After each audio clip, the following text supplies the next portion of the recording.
Je vais être témoin au milieu de ma génération, annoncer ta parole, éclairer le peuple qui te cherche, témoigner de ton amour à tout ce monde découragé, apporter ta guérison, Seigneur, tous les cœurs qui sont blessés, redire au monde que tu es bon, Seigneur.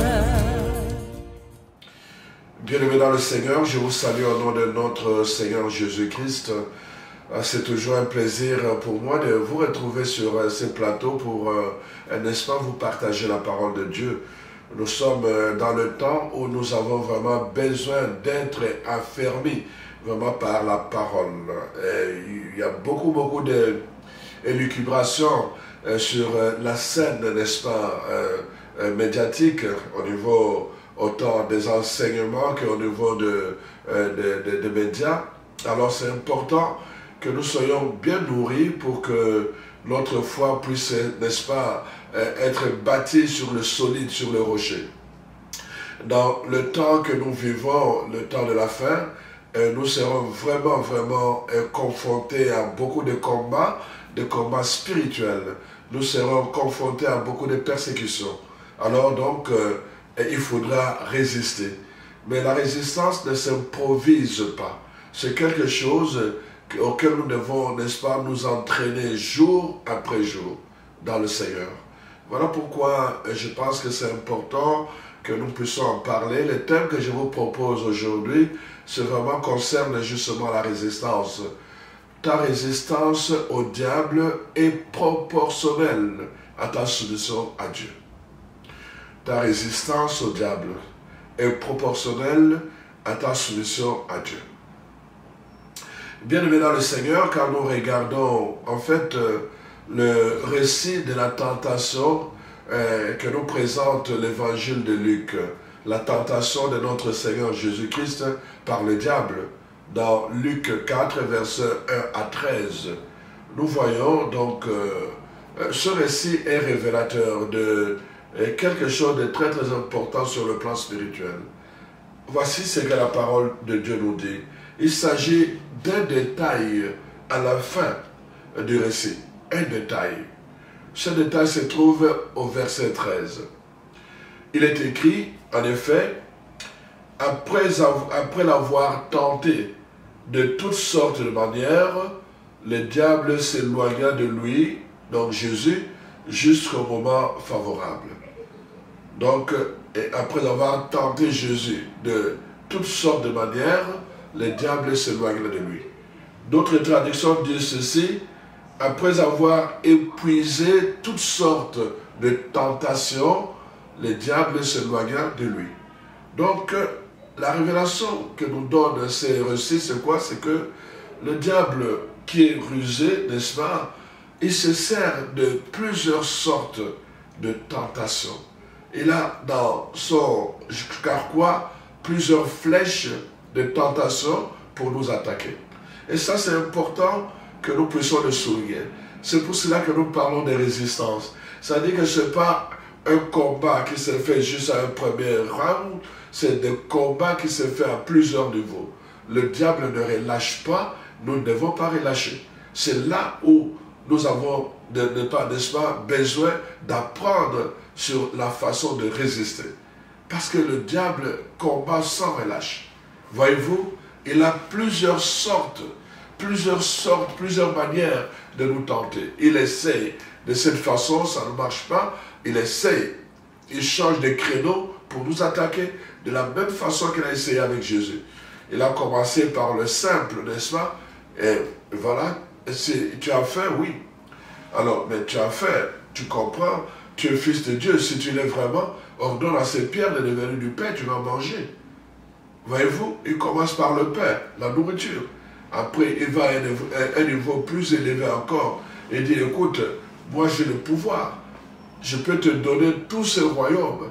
Mais si tu m'adores, je te donnerai tous ces royaumes.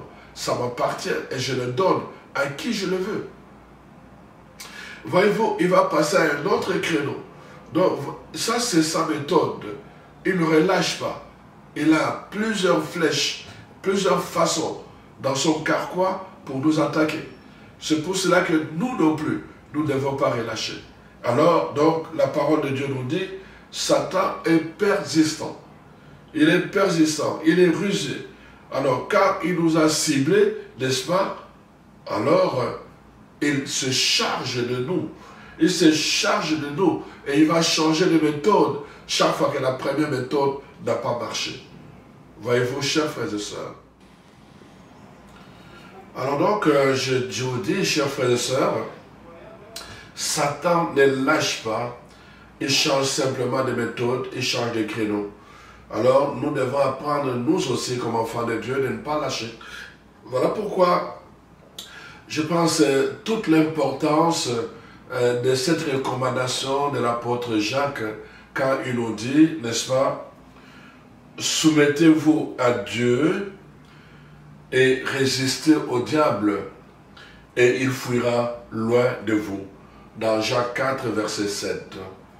Soumettez-vous à Dieu, résistez au diable, et il fuira loin de vous. Voyez-vous, d'abord, la parole de Dieu nous montre que dans ce combat, n'est-ce pas, entre le diable et les démons, et nous qui sommes chrétiens, quand nous avons n'est-ce pas, l'assurance d'avoir Jésus en nous, en fait, dans le combat qui nous engage avec lui, ce n'est pas nous qui devons fuir, c'est le diable qui doit fuir.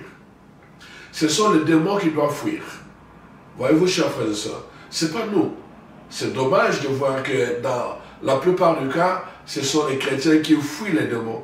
Ce sont les chrétiens qui fuient le diable. Mais la parole de Dieu nous dit, nous devons lui résister et il fuira. Mais en fait, c'est là révélateur. Si les chrétiens fuient le diable et si les chrétiens fuient les démons, ça révèle en même temps aussi qu'ils ne sont pas soumis à Dieu et ils ne savent pas résister. Parce que ceux qui sont soumis à Dieu et ceux qui savent comment résister, ceux-là, ils savent que la conséquence, c'est le diable qui doit fuir loin d'eux. Ce n'est pas eux qui doivent fuir, c'est le diable qui doit fuir. Voilà l'importance de ces messages, je pense, chers frères et sœurs. Ça nous amène vraiment à examiner d'abord deux choses, notre soumission à Dieu et deuxièmement notre résistance. C'est pour cela que je le dis, n'est-ce pas, que notre résistance au diable est proportionnelle à notre soumission à Dieu. Les deux vont ensemble. Il n'y a pas de résistance sans d'abord la soumission. Et la soumission nous entraîne à la résistance. Alors donc, c'est important que nous comprenions ces choses-là. Donc, on peut aussi affirmer que, n'est-ce pas, le diable reste proche de ceux qui ne sont pas soumis à Dieu et il reste proche de ceux qui ne résistent pas. Quand vous ne résistez pas et quand vous n'êtes pas soumis à Dieu, le diable restera proche de vous et il deviendra votre ami.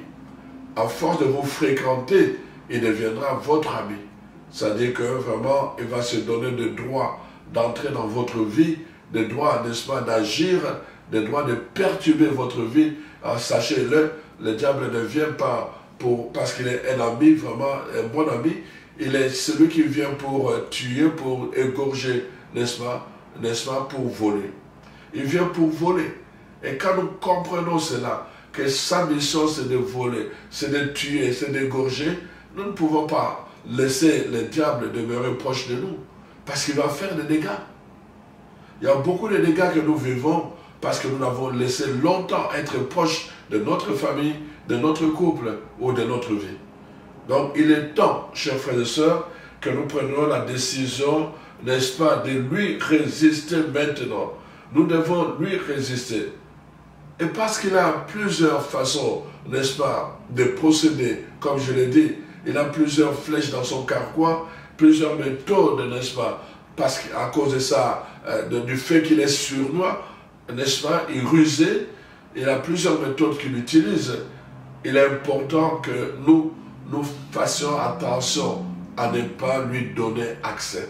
La parole de Dieu nous dit, dans Ephésiens 4, verset 27, n'est-ce pas, la parole nous exhorte à ne pas donner accès au diable.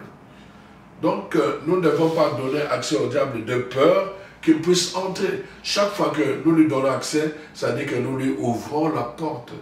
Et le diable entre dans notre vie, il entre dans notre couple, il entre dans notre famille. Et chaque fois quand il entre, c'est pour faire des dégâts, chers frères et sœurs. Il peut attaquer par la maladie, il peut attaquer en détruisant nos biens, comme il a fait avec Job, quand il est entré dans la vie de Job. Il a fait des dégâts, il lui a jeté des sorts, des ulcères sur la peau, n'est-ce pas, nous savons. Il a rendu pauvre, il a attaqué toutes ses affaires.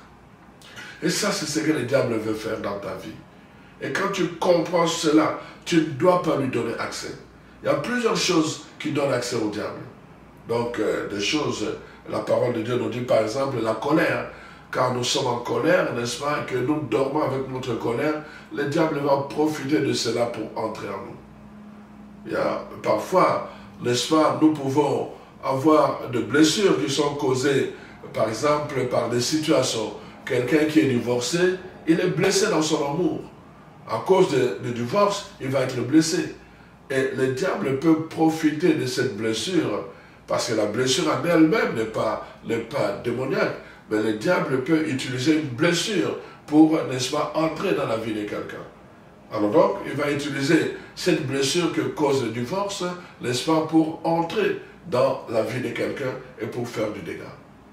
Alors donc, il peut y avoir aussi des blessures naturelles, comme la maladie, une fragilité dans la vie, n'est-ce pas, et le diable va s'en servir. Alors, nous devons veiller à toutes ces choses-là. C'est pour ça que la Bible dit, ne laissez pas traîner les choses toute la journée. Ne laissez pas traîner les choses pendant des mois. Ne laissez pas traîner. Le diable va s'en servir pour accéder dans votre vie, accéder à votre famille, votre couple et faire des dégâts. Voilà ce que nous dit la parole de Dieu. Et donc nous devons faire attention à cela.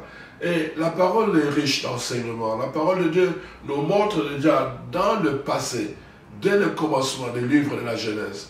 La parole de Dieu nous montre comment le diable qui n'a pas changé de méthode, il n'a jamais changé de méthode. Il cherche, il rôde toujours là où il y a la bénédiction, il rôde toujours là où il y a la lumière, il rôde toujours là où il y a l'abondance des enfants de Dieu, il va rôder. Parce qu'il veut voler. Il ne peut pas voler quelqu'un qui n'a rien. Il ne peut pas voler quelqu'un qui n'est pas en santé. Il ne peut pas voler quelqu'un qui n'est pas heureux. Il n'a rien à voler. Il vole quelqu'un qui est heureux. Il vole quelqu'un qui est en santé. Il vole quelqu'un qui est dans l'abondance. C'est celui-là. Il va rôder autour, nous dit la parole de Dieu. Et depuis le commencement, dans les livres de Genèse, on nous montre cela. On nous montre comment il va procéder avec Adam et Ève et comment il va procéder. Je commence d'abord par Genèse 4, verset 7, l'histoire de Caïn et Abel. L'histoire de Caïn et Abel. Voici ce qui est écrit. Vous allez comprendre ce que Dieu lui-même dit à Caïn. Il le prévient que fais attention à ta porte. Si tu l'ouvres, l'ennemi va entrer dans ta vie. Si tu l'ouvres. Voici ce qu'il est en train de lui dire. Alors, si tu agis bien, tu relèveras ton visage. Mais si tu agis mal, le péché se couche à ta porte. Et ses désirs se portent vers toi. Mais toi, domine sur lui. Il est à ta porte. Qu'est-ce qui se passe en fait?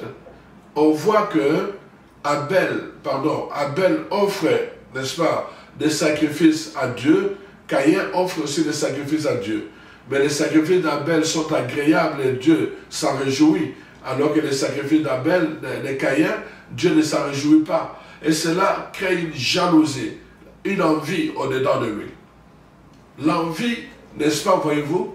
L'envie est une nature, mais elle peut devenir une porte. Alors la parole de Dieu nous dit, l'envie, le péché se tient devant ta porte. Mais si tu agis mal, ça dit tu vas ouvrir la porte, elle entrera. Si tu agis bien, tu vas dominer. Tu vas dominer. Voyez la différence. La parole de Dieu nous dit ceci. le diable rôde autour de nous. Les démons rôdent autour de nous. Il y en a plein de démons. Ils rôdent toujours autour des enfants de Dieu. Il y a toujours des démons. Ça, c'est une chose. Tout le monde, les démons peuvent rôder autour de tout le monde. Parce qu'ils ont une mission. Ils cherchent toujours où se trouve une porte pour entrer. À partir du moment où les démons entrent, on parle de possession. Mais à partir du moment où les démons sont dans ton environnement, ce n'est pas une possession. C'est deux choses différentes. Parce qu'à partir du moment où tu es possédé par un démon, la parole de Dieu nous dit, tu ne peux pas être habité par la plénitude du Saint-Esprit. Les deux ne peuvent pas habiter ensemble. Le Saint-Esprit ne peut pas habiter en plénitude dans un cœur ou un corps qui est rempli de démons. Ça, c'est clair. On le voit dans l'Ancien Testament, dès que, n'est-ce pas, l'esprit mauvais, n'est-ce pas, touche, vient remplir, dès que Dieu retire son esprit du roi Saül, on nous dit, l'esprit mauvais entre. Je vais revenir là-dessus quand je vais parler du vide. Donc, je suis en train juste de vous expliquer. Les démons peuvent environner votre, n'est-ce pas, ils peuvent rôder autour de votre environnement immédiat. Il y a des esprits familiers qui sont aussi des esprits démoniaques. Ils sont là pour nous surveiller. Ils sont là pour surveiller nos habitudes. Parce que c'est à travers eux, n'est-ce pas, que les devins, n'est-ce pas, les gens qui font les horoscopes et tout, travaillent. C'est à travers eux. Alors, ils sont là pour nous surveiller. Ça, on ne peut rien faire. Mais nous pouvons leur empêcher d'entrer dans notre corps. C'est-à-dire de nous posséder. Ça, c'est une autre chose. Parce qu'à partir du moment où ils entrent en nous, la parole de Dieu est claire. L'Esprit de Dieu ne peut pas habiter en même temps que l'Esprit du mal. On nous le montre dans l'Ancien Testament. L'apôtre Paul le dit aussi dans 1 Corinthiens 10. La parole de Dieu est claire. Donc, il n'y a rien de commun entre l'esprit de lumière et l'esprit des ténèbres. Il n'y a rien de commun. Ils n'ont rien de commun. Ils ne peuvent pas être ensemble. La lumière ne peut pas être là où il y a des ténèbres. Les ténèbres ne peuvent pas être là où il y a la lumière. Quand la lumière arrive, ils chassent les ténèbres. Et quand les ténèbres arrivent, la lumière s'en va. C'est la même chose avec l'esprit de Dieu et l'esprit de démon. J'entends parfois des gens dire, ah, bon, non, et on demande le Saint-Esprit pour lui, alors que la personne est habitée par l'esprit démoniaque. Bon, sur le plan humain, les gens peuvent se consoler, mais sur le plan biblique, c'est impossible, à moins qu'on puisse prouver le contraire. Mais nous ne pouvons pas prouver avec notre intelligence. Moi, je vous le montre par la parole de Dieu. Alors donc, Dieu dit à Caïn, n'est-ce pas, que l'esprit est dans ton environnement. L'esprit du mal est dans ton environnement. Fais attention. Si tu agis mal, tu vas lui ouvrir la porte. Mais si tu agis bien, tu vas le dominer. Mais l'esprit est là.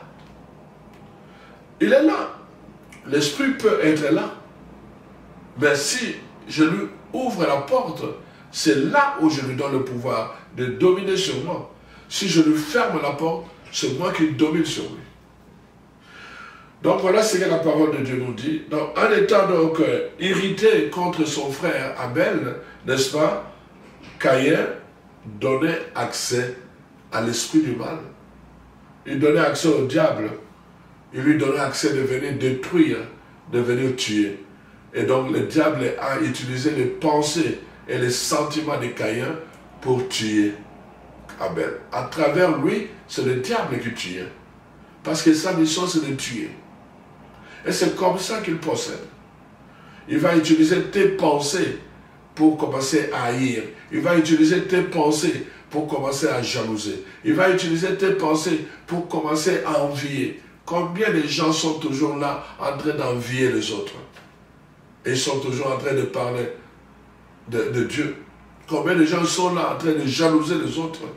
Au lieu de les bénir, de dire non, il fait quelque chose de bien, Seigneur, bénis-les, élève-les. Mais non, c'est toujours ôte-toi de là que je lui mette. Il veut que les autres disparaissent pour qu'eux prennent la place. C'est là qu'on voit la parole de Dieu dit, vous allez les reconnaître par leurs fruits. C'est par le fruit qu'on doit reconnaître les enfants de Dieu. C'est par le fruit qu'on doit reconnaître quelqu'un qui est habité par le Saint-Esprit. Par le fruit. Parce que la parole de Dieu nous donne même la liste. Je dis tout le temps aux gens, et ce n'est pas à nous d'ailleurs à juger, chacun peut aller devant la parole de Dieu, prendre Galates 5, verset 22, commence à prendre tout ce qui est écrit là-bas, mets-le devant le miroir et regarde-toi si ces choses habitent en toi. Regarde-toi vraiment si tu aimes. Regarde si vraiment tu es bon, tu as la bonté au-dedans de toi. Regarde toi-même. Regarde si tu as la générosité au-dedans de toi. Regarde ça toi-même. Regarde vraiment si tu as l'amabilité au-dedans de toi. Regarde ça toi-même. Ou bien regarde simplement à partir du verset 19. Regarde, qu'est-ce qui t'habite? L'envie, est-ce que tu as envie des autres? La jalousie, est-ce que tu jalouses les autres? Est-ce que les ripailles, est-ce que tu es tout le temps dans ta façon de vivre, toujours en train de faire des choses en cachette? Ou bien, comment tu es? Tout ce que tu fais révèle quel est l'esprit qui habite en toi. Donc c'est important, la résistance, ta résistance dépend de ta soumission. À partir du moment où tu ne peux pas te soumettre à ces esprits-là et être en même temps soumis à Dieu.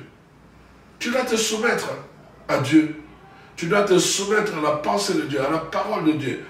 Donc c'est très important. Donc c'est ça que je suis en train de vous dire. Donc en nous exerçant avant tout de nous soumettre à Dieu, nous voyons que l'apôtre Jacques, n'est-ce pas, nous révèle notre résistance au diable est proportionnelle. Et proportionnelle, n'est-ce pas, à notre soumission à Dieu. Donc notre soumission dépend, notre résistance dépend de notre soumission à Dieu. Seule une pensée soumise, n'est-ce pas, peut déclencher le pouvoir et l'autorité sur l'ennemi. Seule une pensée soumise, seul un cœur soumis à Dieu peut déclencher le pouvoir et l'autorité sur l'ennemi. Donc, c'est pour cela que je te dis, vérifie bien. Satan est rusé depuis le commencement. On voit dans l'évangile, dans le livre de Genèse, le chapitre 3 aussi. Ici, c'est l'histoire d'Adam et Ève. La parole de Dieu nous dit comment ils vivaient dans la communion avec Dieu. Dieu leur avait parlé, Dieu leur avait donné des ordres. Dieu a dit, voici, tout ceci est à vous, dominez. Mais ne touchez pas à cet arbre qui est au cœur du jardin d'Éden. Voyez-vous, leur résistance dépendait à leur obéissance à Dieu. Leur résistance dépendait à leur soumission à Dieu. Le jour où ils ont arrêté de se soumettre à cet ordre de Dieu, où ils ont ouvert la porte à Satan, qui est rusé, voyez-vous, Satan est rusé. Il a utilisé la voix d'un serpent. Adam, n'est-ce pas, le jour où leur pensée a cessé d'être soumise à Dieu et à se mettre, n'est-ce pas, à écouter la voix de Satan, la voix du diable, n'est-ce pas, ils ont fini par perdre leur position spirituelle. Ils ont été chassés du jardin d'Éden. À partir de ce jour-là, ils ont perdu leur position et c'était fini. Donc c'est pour cela que la parole de Dieu est claire. Nous devons faire attention à notre soumission. Voyez-vous, même s'il est vrai, la parole de Dieu nous dit ceci, que nous avons reçu le pouvoir de chasser les démons. Dans Marc 16,16, voici les signes qui accompagneront ceux qui croiront en moi. À mon nom, ils chasseront les démons. À mon nom, ils chasseront les démons. Nous avons reçu ce pouvoir-là. Donc, en principe, les démons devaient nous fuir parce que c'est nous qui devons les chasser. Parce que nous avons reçu le pouvoir au nom de Jésus. Il reste en revanche que le diable a la liberté de nuire à quiconque n'est pas soumis à Dieu. Quand nous ne sommes pas soumis à Dieu, même si nous avons reçu le pouvoir de chasser les démons, le diable ne peut pas avoir avantage sur nous à cause de notre insoumission à Dieu. C'est pour cela, chers frères et sœurs, faites attention à ce que vous faites. Vérifiez votre soumission. Est-ce que ce que vous faites est dans l'ordre de Dieu? Est-ce que vous êtes soumis à Dieu? Est-ce que vous êtes soumis? C'est très important, chers frères et sœurs. Dans Romains 8, verset 9, la parole de Dieu nous dit, celui qui n'a pas l'esprit de Jésus, il ne lui appartient pas. Quand l'esprit de Dieu n'a pas la plénitude de sa présence en toi, quand tu n'as pas la plénitude de son onction en toi, tu n'appartiens pas à Jésus. Tu peux parler au nom de Jésus, tu peux faire des choses au nom de Jésus, mais la parole de Dieu dit, celui qui n'a pas l'esprit de Jésus. Je vous ai dit, quand Dieu retire son esprit de toi, n'est-ce pas, tu n'as plus l'esprit de Jésus. Tu ne lui appartiens pas. En ce moment-là, n'est-ce pas, qu'est-ce qui arrive? L'ennemi peut faire tout ce qu'il veut sur toi.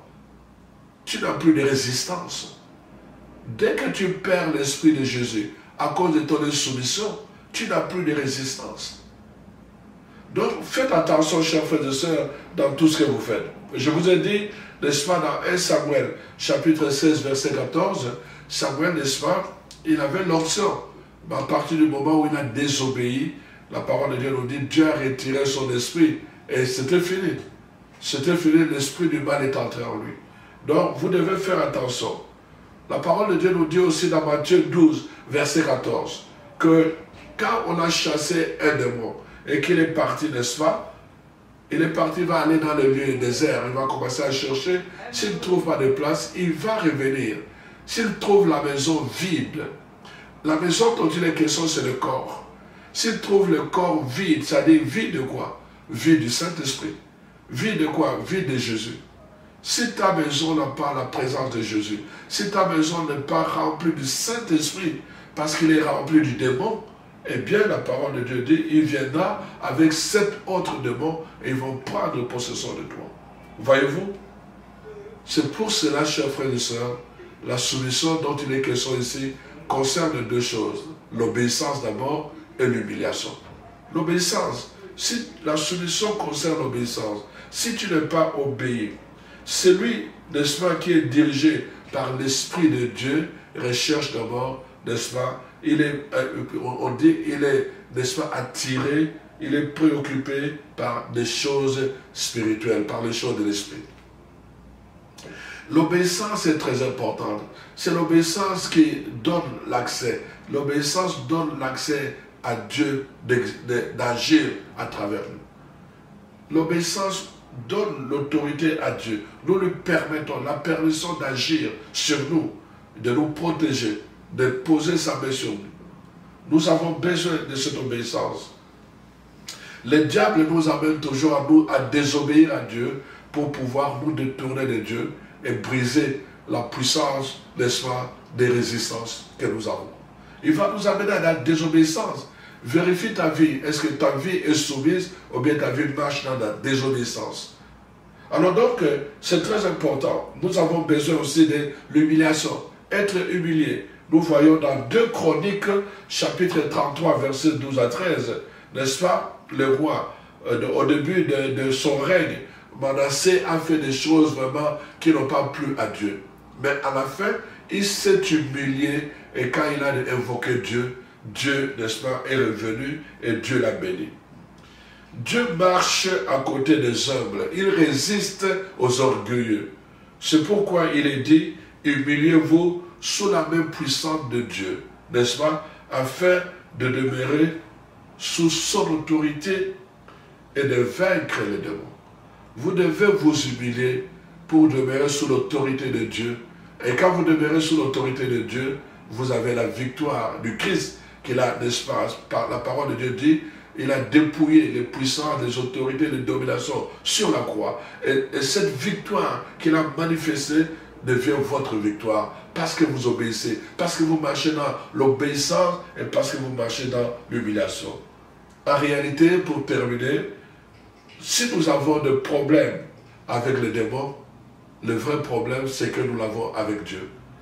Quand nous n'avons pas d'obéissance, quand nous marchons dans la désobéissance, quand nous marchons dans l'insoumission avec Dieu, alors cela nous soumet, cela ouvre la porte, cela donne accès aux démons. Les démons peuvent nous manipuler, les démons peuvent nous posséder parce que nous ne sommes pas soumis à Dieu. Donc, c'est très très clair. C'est pour cela que 1 Jean 3, verset 18 dit ceci: si notre cœur ne nous condamne pas, nous avons l'assurance. Celui qui garde ses commandements demeure en Dieu et Dieu en lui. Et nous savons qu'il demeure en nous parce que l'Esprit rend témoignage que nous sommes en règle avec Dieu. Voyez-vous, donc, si nous gardons ses commandements, si nous sommes dans l'obéissance, alors nous pouvons dire que nous sommes avec Dieu et nous avons, n'est-ce pas, l'autorité de Dieu. C'est pour cela que, voilà, nous devons rechercher cela. Alors je vous invite, pour résister à Dieu, que faut-il faire, n'est-ce pas? Premièrement, il faut être constamment rempli du Saint-Esprit. Deuxièmement, il faut se convertir, c'est-à-dire se renouveler. Donc 2 Corinthiens 5, versets 10 à 17, devenir une créature nouvelle. Troisièmement, il faut permettre à l'Esprit de renouveler nos pensées, selon Romains 12, verset 2. Quatrièmement, parfois il faut jeûner et prier. Il y a des esprits qui résistent, et la parole de Dieu nous montre dans Matthieu 17, verset 31, que ces genres d'esprits, il faut leur résister par le jeûne et par la prière. Quatrièmement, la louange. La louange, avec onction du Saint-Esprit, peut agir à travers, par la musique. On peut résister, on peut chasser ces esprits par l'atmosphère de louange. On voit comment, n'est-ce pas, David, juste le fait de chanter, de jouer la harpe, la musique, le fait de jouer avec l'onction, ça chassait l'esprit qui habitait, n'est-ce pas, le roi Saül. Quand nous nageons dans tout cela, nous préparons le terrain, nous nous exerçons à la résistance. Mais n'oublions pas que la première chose, c'est l'obéissance et l'humiliation. Alors que le Seigneur vous bénisse abondamment, que vraiment le Seigneur vous fortifie puissamment, que l'Esprit du Seigneur vous fortifie puissamment dans votre être intérieur, vraiment pour que vous soyez suffisamment armés pour le combat, et que vous soyez vraiment, qu'il vous donne le discernement de découvrir cet ennemi qui rôde autour de vous, qui vous donne la force de lui résister et de jamais, par votre obéissance, de jamais lui donner accès dans votre vie, à votre cœur. Que le Seigneur soit avec vous, qu'il vous bénisse et qu'il soit votre force et votre victoire. Au nom de Jésus. Amen.